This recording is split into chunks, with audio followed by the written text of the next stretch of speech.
Hello, everybody. My name is Barbara Preston. I'm editor of the Montgomery News. We are a monthly newspaper based in Montgomery Township. We distribute 21 to 22,000 newspapers a month by the U.S. Post Office into every home in Montgomery Township, Rocky Hill, Hopewell Borough, Griggstown, Kingston, and parts of Princeton and Hillsborough. We also have a website and a weekly newsletter. And one of our most important missions is to provide information to our community about candidates and our elected officials. We have partnered with the League of Women Voters to offer this session tonight. They have an expertise in politics, and we're very proud to be working with them. Welcome. Thank you. I'm Marie Curtis with the League of Women Voters of Southern Monmouth County. And I'd first like to thank the Montgomery News for sponsoring this, along with the League of Women Voters of the Greater Princeton area and the League of Women Voters of Somerset, Hunterdon counties. The League is a nonprofit, nonpartisan organization, and that means we never endorse or oppose any candidate or political party. But we have, for 101 years, tried to encourage the active and informed participation of all citizens in government. And that starts with your vote.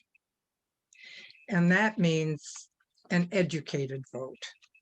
So we're here tonight to educate ourselves about candidates for the assembly.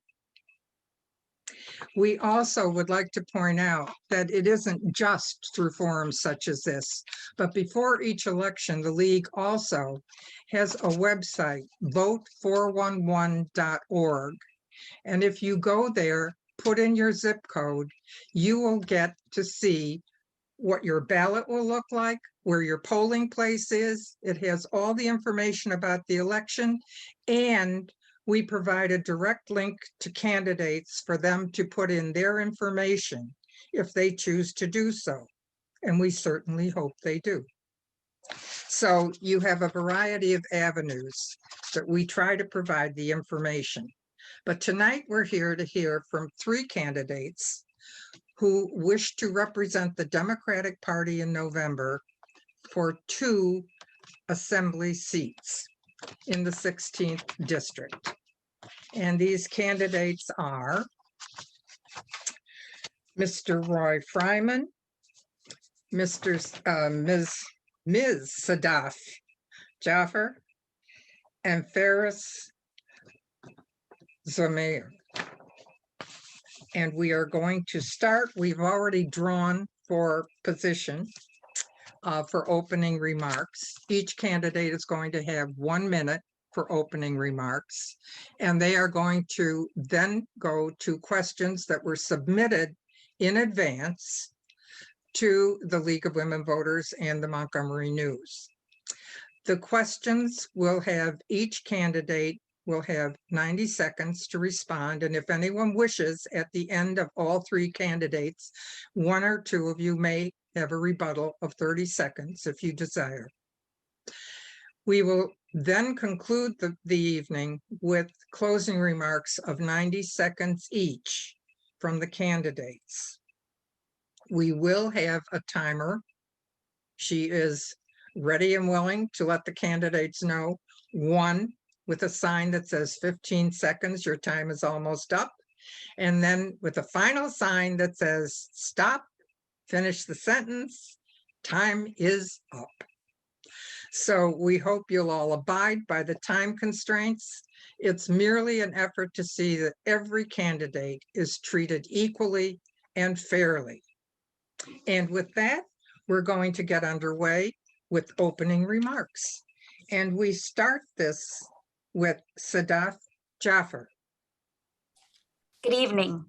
I'm Sadaf Jaffer, and I'm running for Assembly in LD16 to continue my life's work, which is to serve the community and make positive change. I will apply my experience as a public servant, activist, and educator to this role. I'm proud to have the endorsement of organizations like Make the Road Action New Jersey, the Working Families Party, New Jersey Citizen Action, and the Service Employees International Union, who support my vision of making New Jersey more inclusive and equitable. As two-term mayor of Montgomery Township, I focused on building trust within the community through increased engagement and communication with residents. This community-led approach was central to my signature initiatives, including Montgomery's Crisis Communications Plan, which helped us maintain some of the lowest COVID-19 infection and fatality rates in New Jersey. I hope to earn your vote because this district and our state deserve proven, principled leadership. Thank you. Thank you. Our next candidate is Mr. Roy Fryman.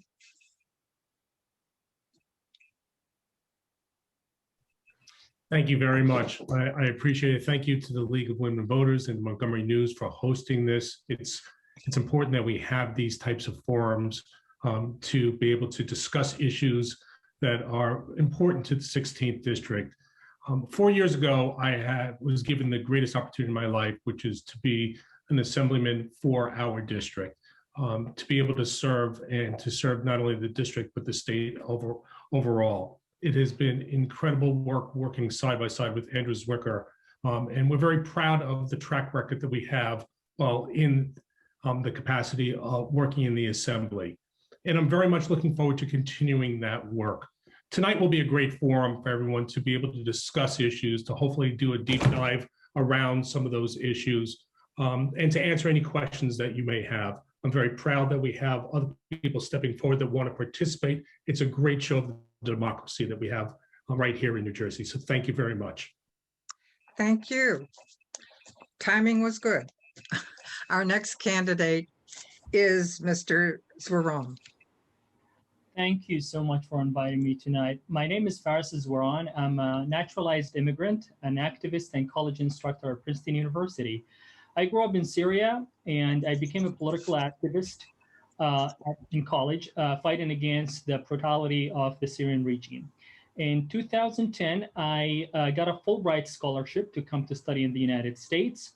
And I was supposed to go back, but unfortunately, that was a threat to my life. So I got a political asylum, and in 2017, I became a citizen here in the Garden State. I am running to be the first Arab American and the first Muslim American in the legislature, if elected. I'm running for immigrants, for racial justice, social justice, economic and environmental justice, and for the needs of struggling families and business in our community. I'm looking forward for your question tonight. It's an honor to be here. Thank you so much. Thank you. All right, and we will now go to the questions that have been submitted. And the first question, much of the work of the legislature occurs within the committee context, often with a partisan divide. What experience do you bring to your candidacy that will impact how you fill your role in the assembly? And since we have Mr. Fryman is already an incumbent, you get to answer the first question, sir, first. Fair enough.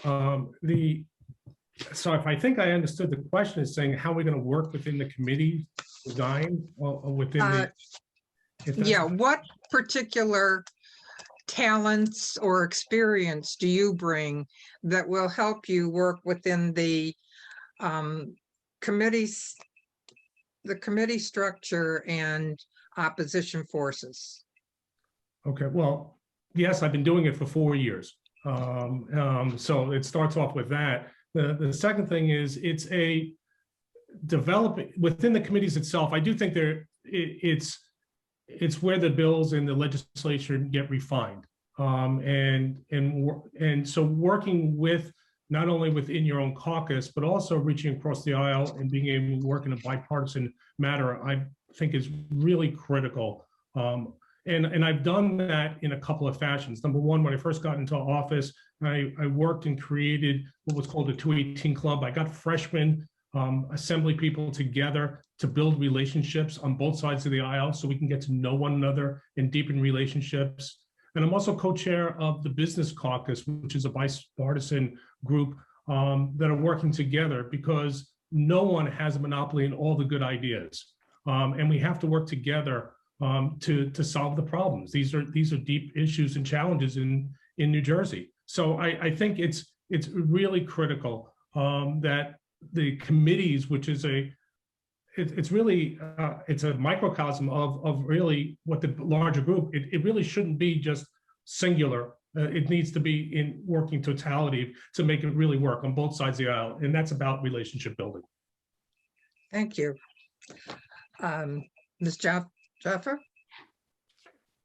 So when I was elected to Township Committee in Montgomery Township, I was the first and only Democrat in several years.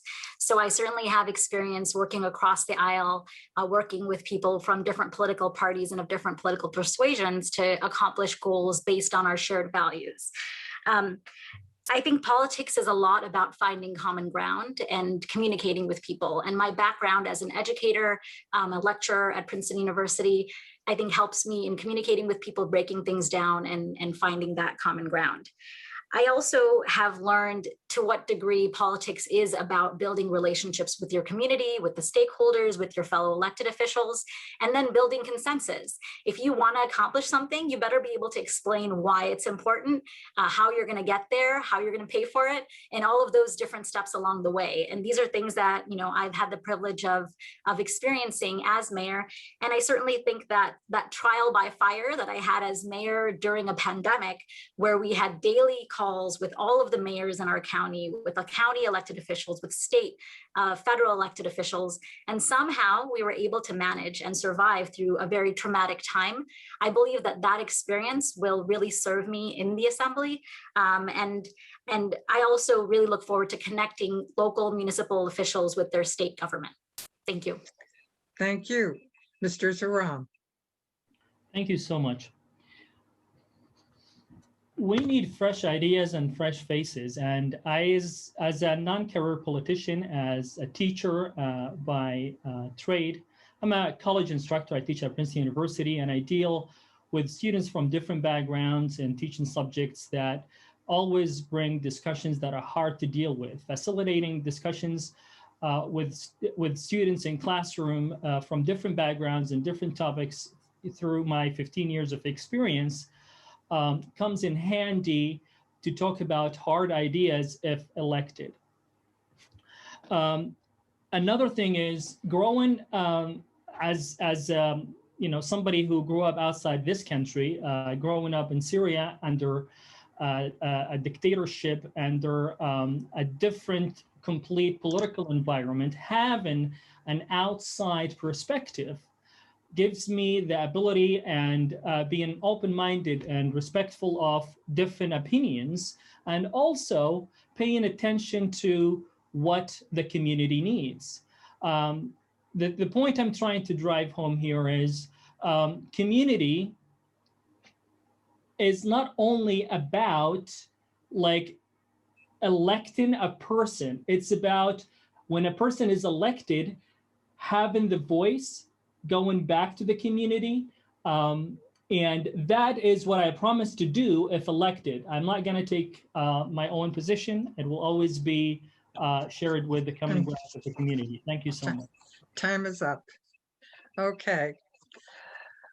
We will go on to question 2. At any point, if anyone, when we conclude the responses, if anyone wants a rebuttal, just signal. Okay, raise your hand. All righty.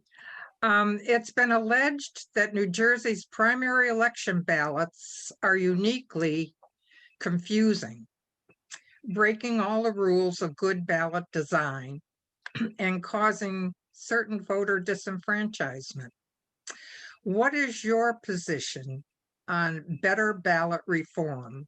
And additionally, what are your positions on ranked choice voting and open primaries? Oh my goodness, that's really 3 questions in one. But it's better ballot reform, ranked choice voting, open primaries. Okay, and the first one on that is Ms. Jaffer. Thank you. So my entire motivation of getting involved in public service was to open the opportunities to communities who might have felt disenfranchised. I ran for office when I didn't know a single person who'd ever run for office before. And, I wanted women, minorities, Muslims to feel like they could do this. So certainly making the process easier, more transparent is very, very important to me. And having gone through the somewhat grueling process of getting the endorsement of 4 counties, I can understand how the challenges that are there, and I definitely would want to work with all the stakeholders, candidates, party leaders, experts in election systems to try to make the process as streamlined, as transparent as possible. That's very, very important to me. But I also, I also think I am proud of those endorsements that I received through 4 convention processes where all the members voted to endorse me and my running mates, Assemblyman Zwicker, who's running for Senate, and Assemblyman Fryman. In terms of ranked choice voting, that is something that's being put forward by Assemblyman Zwicker, and it's working its way through the system, and I'm certainly interested to see how that goes. So again, I think, as I get to the end of my time, the principle is really important to me. In its practice, I'm willing to learn and bring stakeholders together to make the best decisions for our state. Thank you. Thank you. Mr. Jerome? Thank you so much. Unfortunately, Dr. Jaffer didn't address the point as we hoped. I am the only candidate here who actually boldly on my website, on my talks, I say we need to remove the party line. As a matter of fact, I'm the only one here who is not on the party line. And that is a problem. So I am definitely the one you should trust who will bring all what I have to the legislature to change this. Research shows, and this is by Professor Julia Robbins at Rutgers University, that when candidates are placed in a line, they get 30% to 35% ahead of other candidates. That's not democracy. And we are the only state in the country that's doing that. So clearly there is a problem here.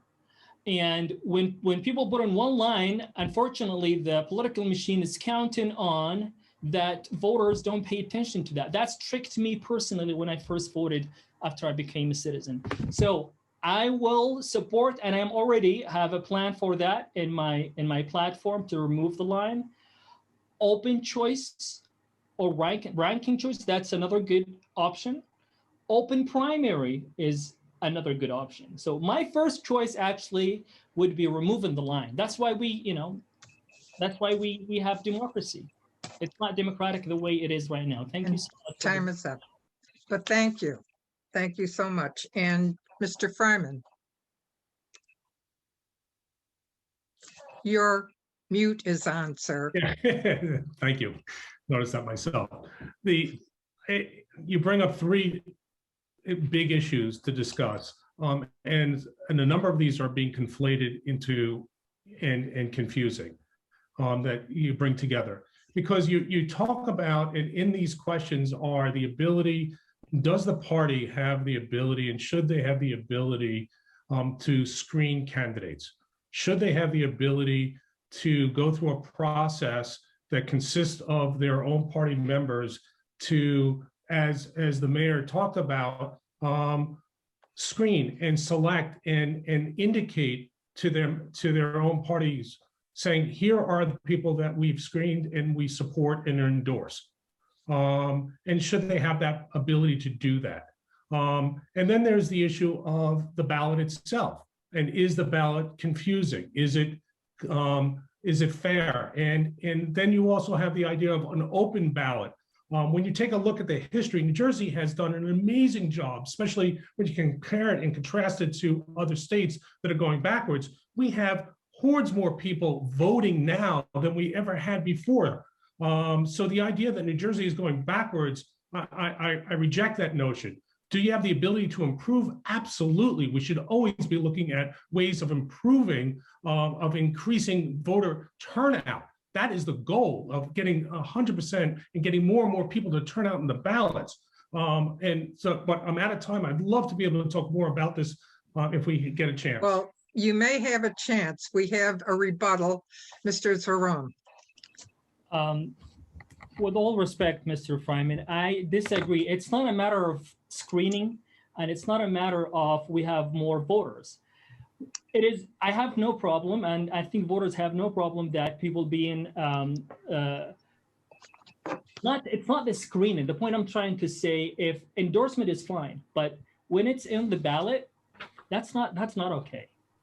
That's telling the voters, these are the only people you get to choose.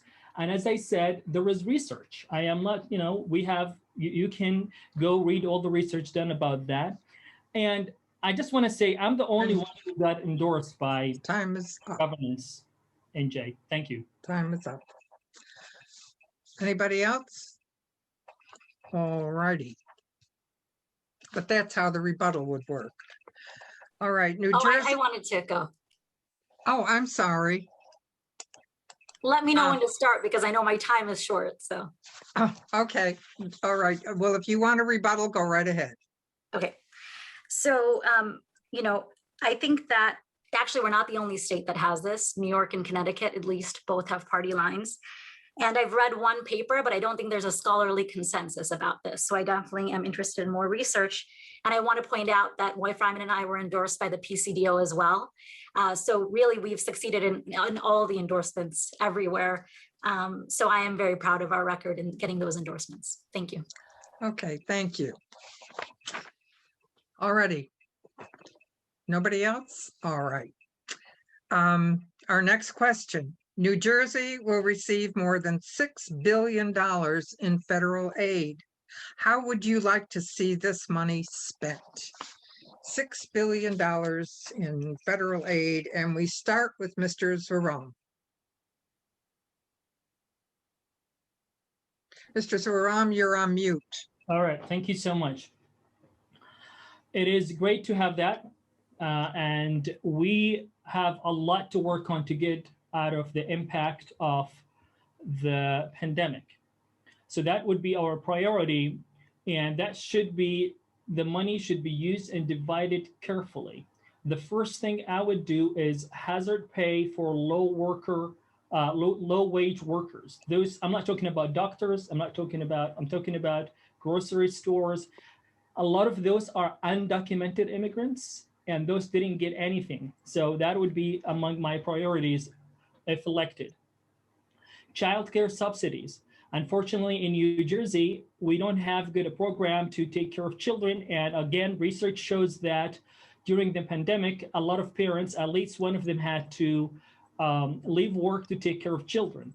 So that is an issue we would like to take care of, and I have a proposal for that. Another thing, we see, especially here in New Jersey, that opioid deaths are on the rise in our district. So far, at least 300 deaths in 2020. Mental health and people overdosing on drug is also on the rise. I have a program to solve that. I think we should focus on it.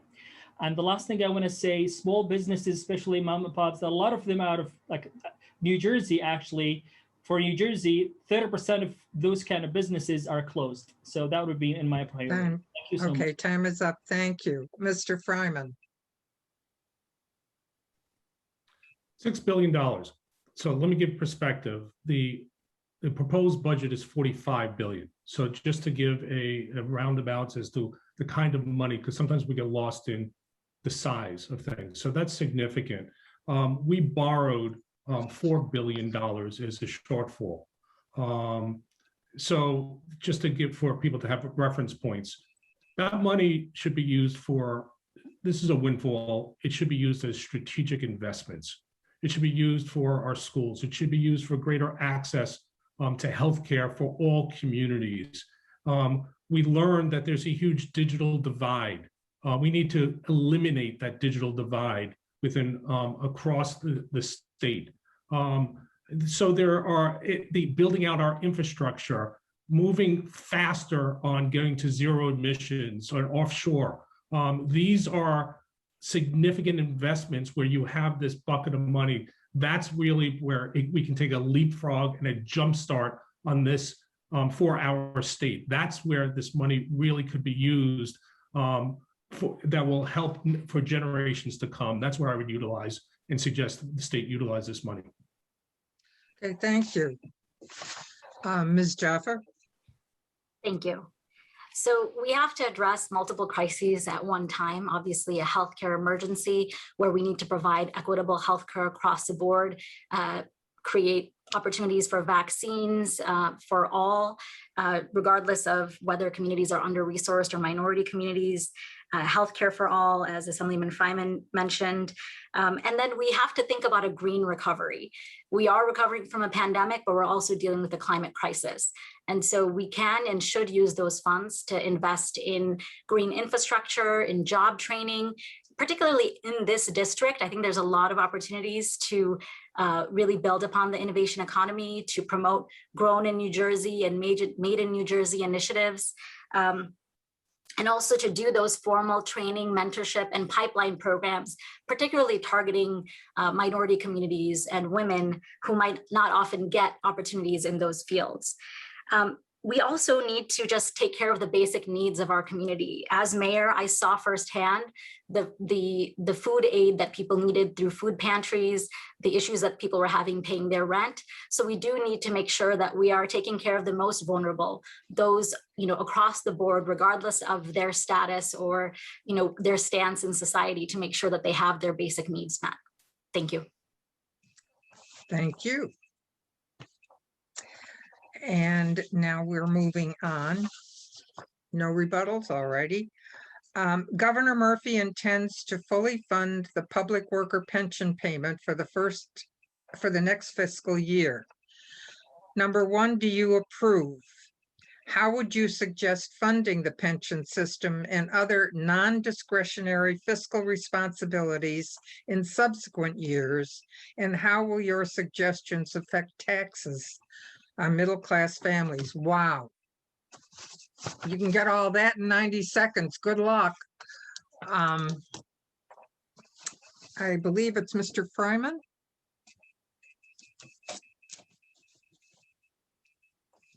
Sorry, I'm toggling my switch here. Yes, the short answer is we have to fund that. That is a promise made. We have to keep that promise.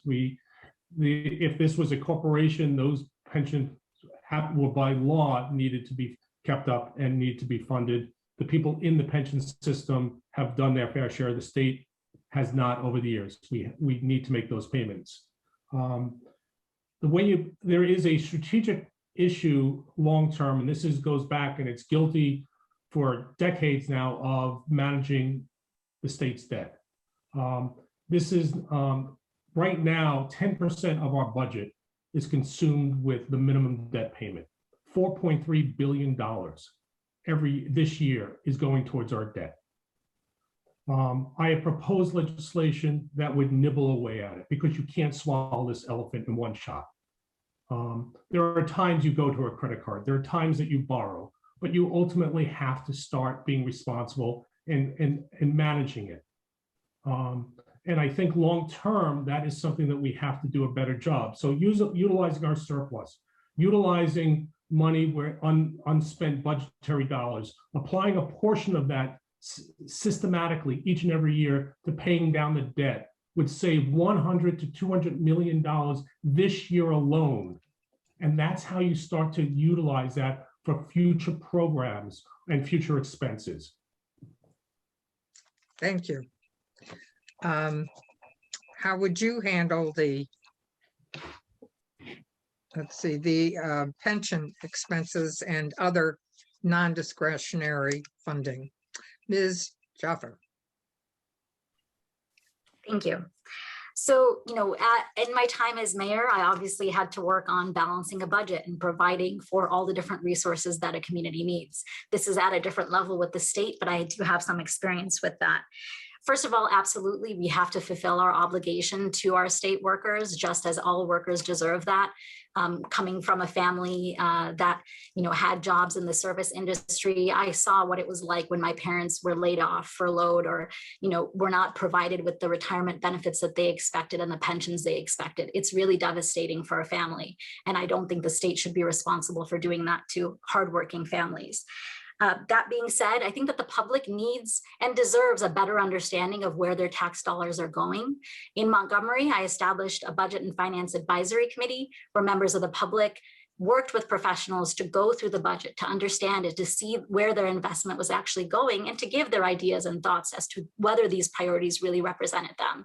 And I think that that principle can be done at the state level as well. I do think that sometimes people think of taxes and they just have no understanding of what is going where. So I think that communication and engagement with the public can help everyone understand and see that this investment is being made for a purpose, and that all of the money that they're spending is serving them and is bringing our community together. Thank you. Thank you. And now, Mr. Zoran.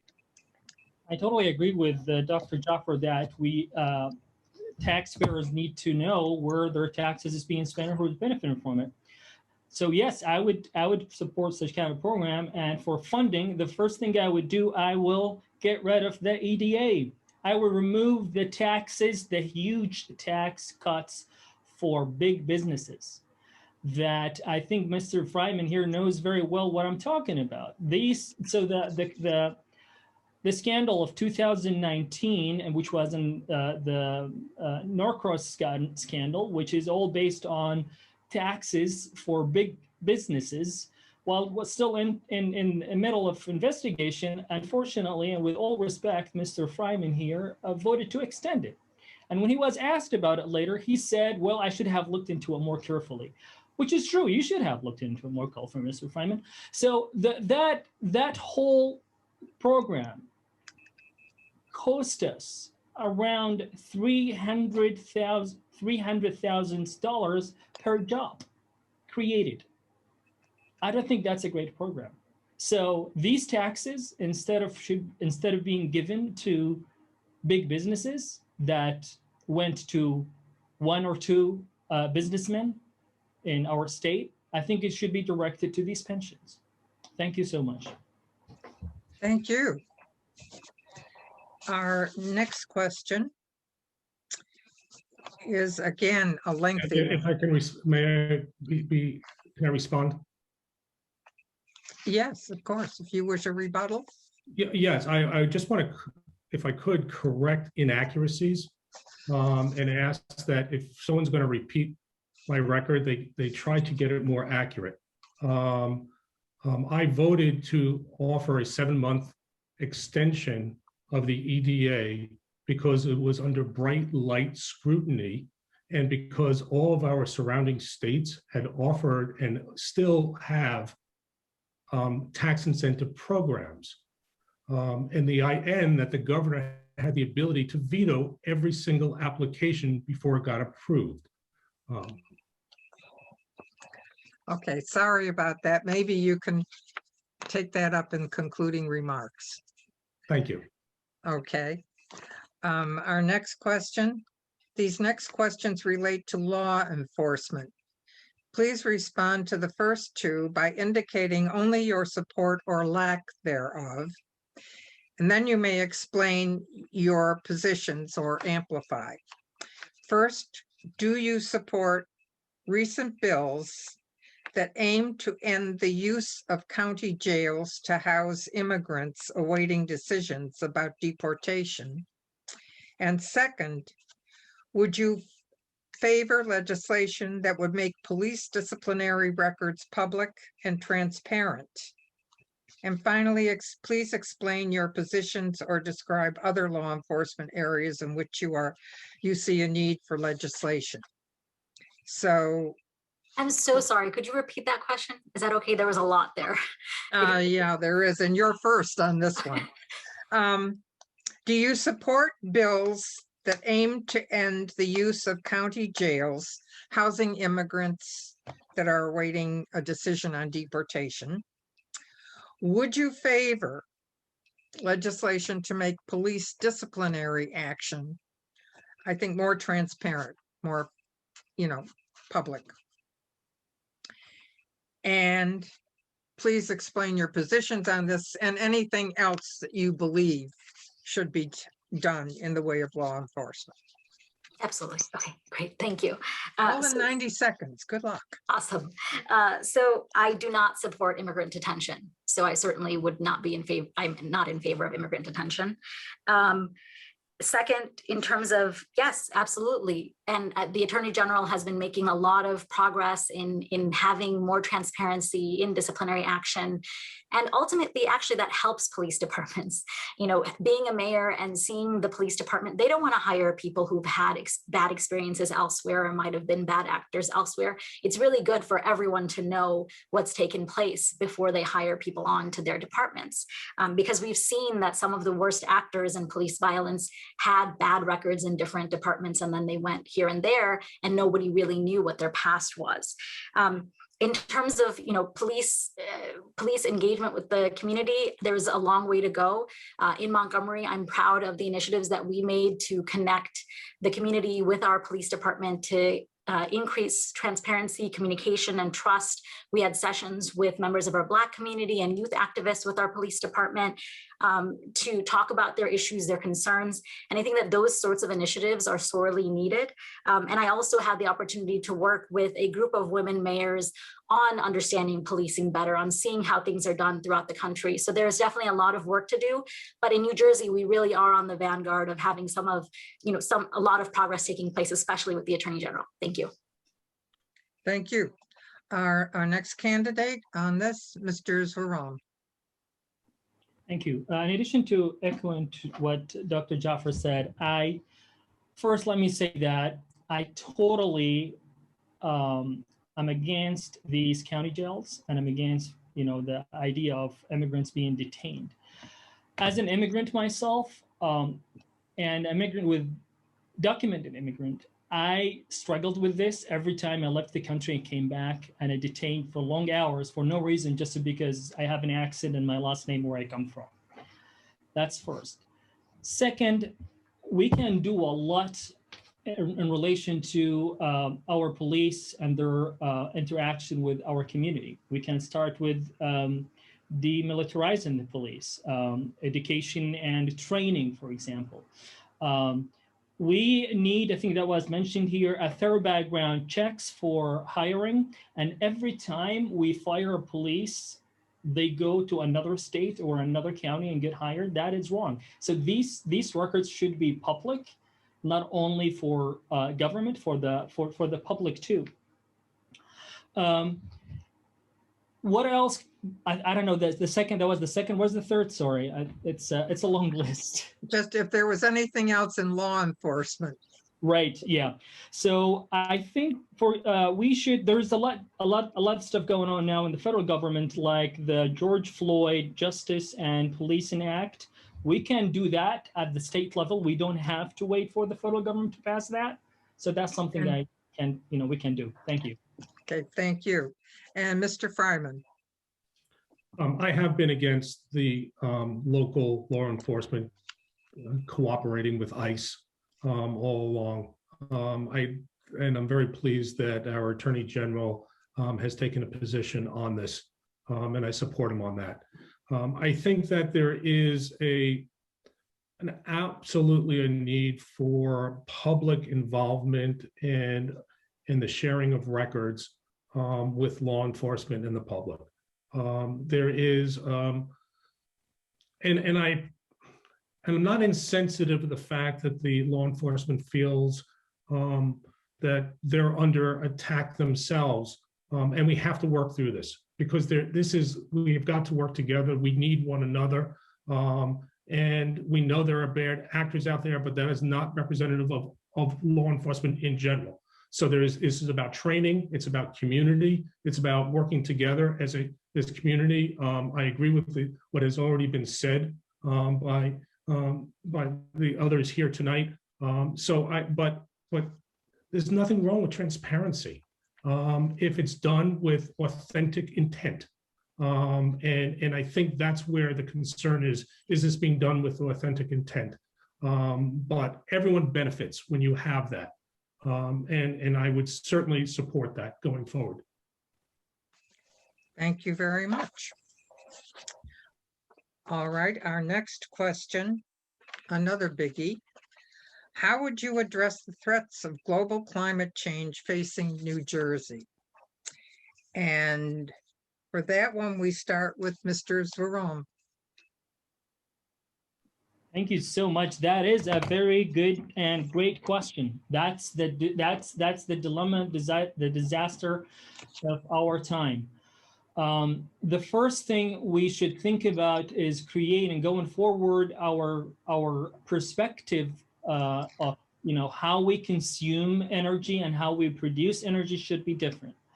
Again, we are so glad that we have a different president now who can think about this rationally, and it seems like he has a lot of promising ideas. So I would support all of that, installing like charging stations so people can drive electric cars. With electric cars, also in New Jersey, more specifically, we have a program, a rebate program that gives $5,000 back to people when they buy cars. Unfortunately, that's only for the new cars. So if we can expand that to include used electric cars, hopefully that will bring the prices of electric cars, electric vehicles in generally. That would be great.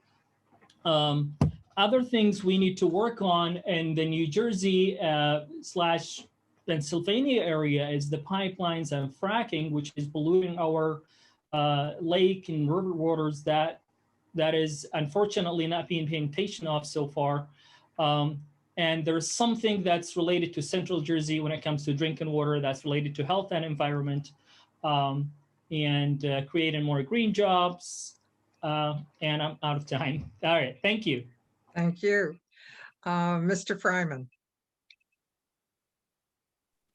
I'm very proud of the work that I've done on this already in terms of supporting the plastic bag ban, getting rid of that, the Blue Acres program, Green Amendment being in the past being supported by the conservation organizations within New Jersey, expanding out the electric vehicle programs and supporting the encouragement behind that, environmental justice, pushing New Jersey Transit to get rid of those diesel buses and electrifying those, the moving towards electrifying our school buses overall. So there is so much that we can do, and I'm proud of having that track record, and we'll continue to do that. It's part of my own personal DNA. It's how we live in my household, and I'm very proud that New Jersey believes in it too. So this is it's from New Jersey's perspective, it's part of our ethos, and it continues to grow. So I think we're on the right track here, but we still have to continue to push this. There's more to be done here. Okay, thank you. And Ms. Jaffer. Well, I've been reading recently about how one of the most important things we need to do is just preserve open space. That development is really one of the major drivers of our climate crisis. And so I'm very much in favor of preserving as much open space as possible. As mayor, I presided over preserving over 100 acres of open space in Montgomery Township, which has 40% of its land is preserved open space now. So that is one of the primary things that I think we as a state really need to think about, is cutting down on developing forested areas and things of that nature. We also need to think about transportation. That's one of the biggest drivers in New Jersey because we don't have enough of an investment in public transportation. So we need to invest in green, clean public transportation to cut down on the individual cars that are being driven around. And just it's more equitable. Not everybody can afford to have a car or should afford to have their own car. So we need to invest in that green, clean public transportation infrastructure. That's extremely important. And then, electric vehicles, hybrid vehicles, installing charging stations. And again, this is something that we've been working on, or that we worked on in Montgomery, to switch to hybrid vehicles, to have charging stations at the new municipal building and things of that nature. Thank you. Thank you. All right, and moving along, now we're looking at education. The Senate Education Committee unanimously approved legislation to help start the process of creating K-12 regional and countywide school districts. What are your thoughts about creating K-12 regional and countywide school districts? Would you support filing a companion bill in the Assembly? And the first one on that is Mr. Fryman.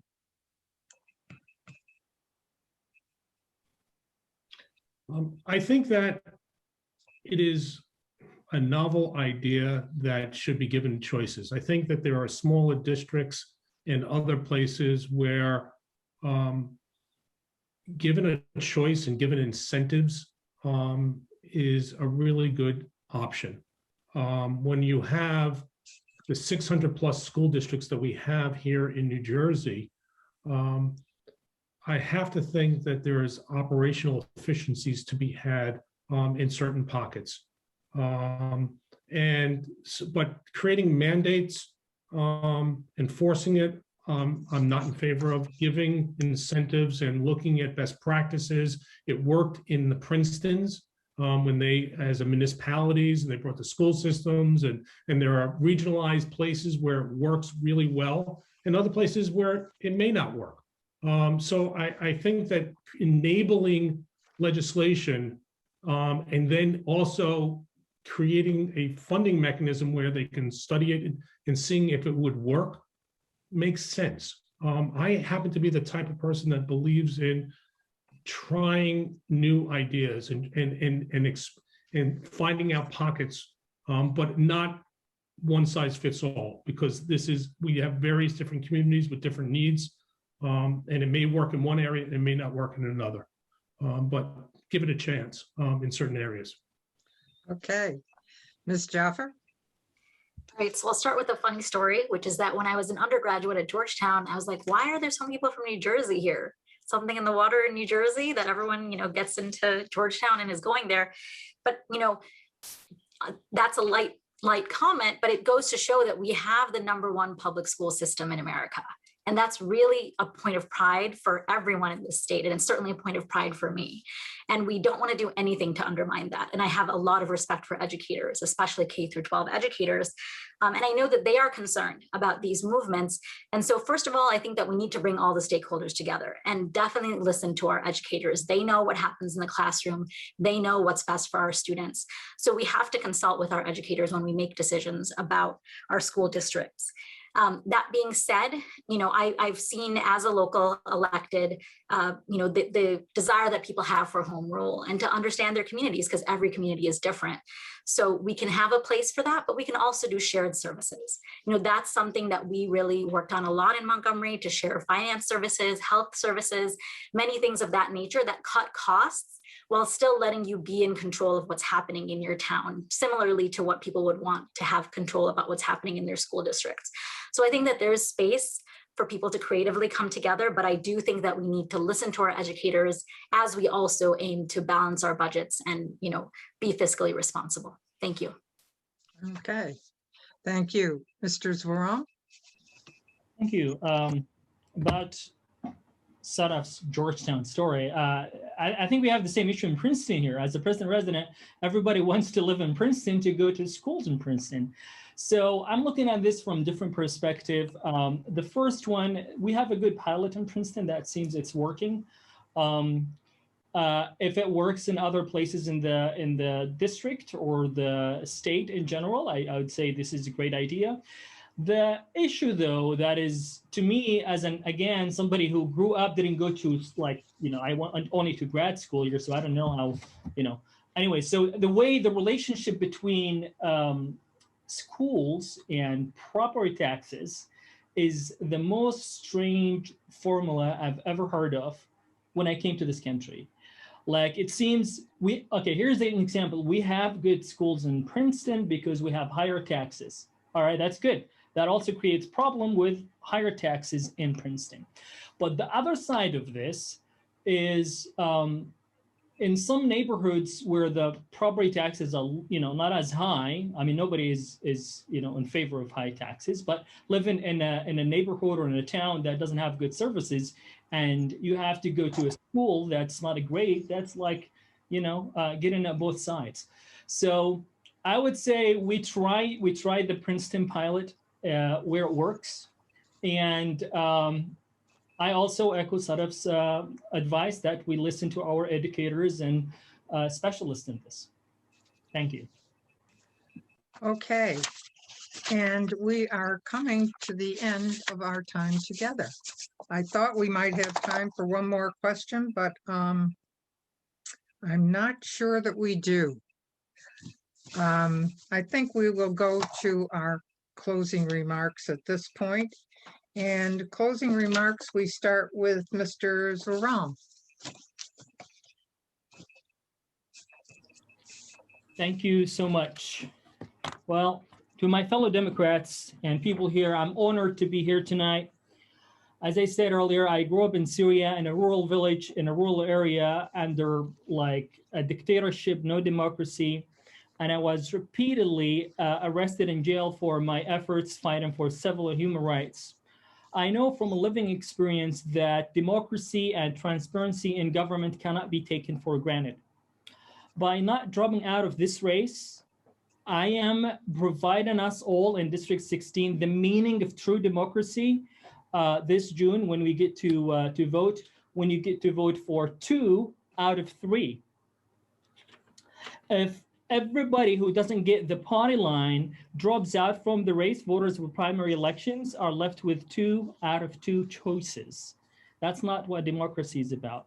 And that's not the country, neither the state I thought to be part of or to join.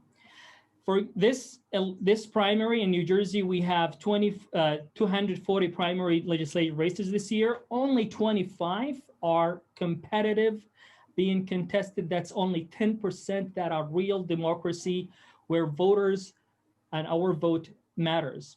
I care about governance, good governance. I am, as I said earlier, the only one here who earned the Good Governance Coalition of New Jersey commitment to equality, reform, and government for all. And time is up. Vote your conscience, not the party line. Thank you so much. Time is up. Thank you. Mr. Fryman. Thank you very much. And thank you again to the League of Women Voters, as well as the Montgomery News for hosting this, as well as my fellow candidates on this evening. I very much have appreciated it. I had prepared talking notes and my staff wants me to read them, but I'm not going to. This is about, I've appreciated the fact that we've had a chance to talk about some issues. Years ago, I took over and I was asked to take over a division that had many, many challenges associated with it. And I sat down in front of the president of the entire organization, and we went through a list of the ideas that I had. And we went one by one of all the ideas that I had of how we were going to turn this around and address them. And when I was done going through them, he said, all right, which ones what are you going to do? I said, well, I'm going to do all of them. He said, what do you mean you're going to do all of them? I said, well, name one problem and I'll give you one solution. But since we have a whole host of contributing issues, we need a whole host of solutions. New Jersey has a lot of challenges, and there are things that we need to do to govern, and then we also need to lead. Governing is bringing back from COVID. Leading is how do we get to prosperity. Leading is talking about completing and getting rid of the digital divide. Governing is getting the vaccines in people's arms, and leading is solving healthcare. And time is up. I'm sorry. Thank you very much. Ms. Jaffer. Thanks to the League of Women Voters and to the Montgomery News for hosting this forum. This past year has highlighted the importance of local and state level leadership as we are faced with unprecedented challenges. At its core, my public service is based on a faith in our democracy and a belief that when we join together, we can accomplish great things. I also believe our democracy is strongest when we include diverse voices and perspectives in policymaking. When I was sworn in as mayor, I broke barriers as the first South Asian woman to hold a mayorship in New Jersey and the first Muslim woman to hold a mayorship in the country. If elected to the Assembly, I'll be the first Asian American woman and the first Muslim American elected to the New Jersey State Legislature. I have a history of service at the local, state, and national levels. I serve on the Board of Trustees for the New Jersey Council for the Humanities and on the Board of Directors of the New Agenda, an organization that promotes women's economic empowerment and combats sexual harassment and sexual assault. In the Assembly, I will focus on investing in green jobs, pursuing an equitable economic recovery, and promoting civil and human rights. I look forward to the opportunity to build upon my proven record as a leader. I run for office for my 6-year-old daughter, for my parents, and for all my neighbors in LD16 who deserve values-driven elected officials. Thank you. Thank you. And I really do want to thank all of our candidates for their willingness to stand up and serve their communities and run for election. It isn't easy to run a campaign. It isn't easy to sit up here and field all those questions. So I commend all of you. And I thank the audience for your attention. And I again urge you to visit vote411.org. If you want more information on the election or on the candidates, hopefully you have all used your link to put your information on. The primary is June 8th. The polls are open from 6 a.m. to 8 p.m. And this is not like last year's election during the pandemic. We are now back to the normal in-person election. And if you are not registered, the deadline for registration is May 18th. If you wish to vote by absentee ballot, the deadline to get your request for such ballot in is June 1st. So please, the job is now in your hands. You, the voters, remember, get out primary day and vote. And thank you all for joining us this evening.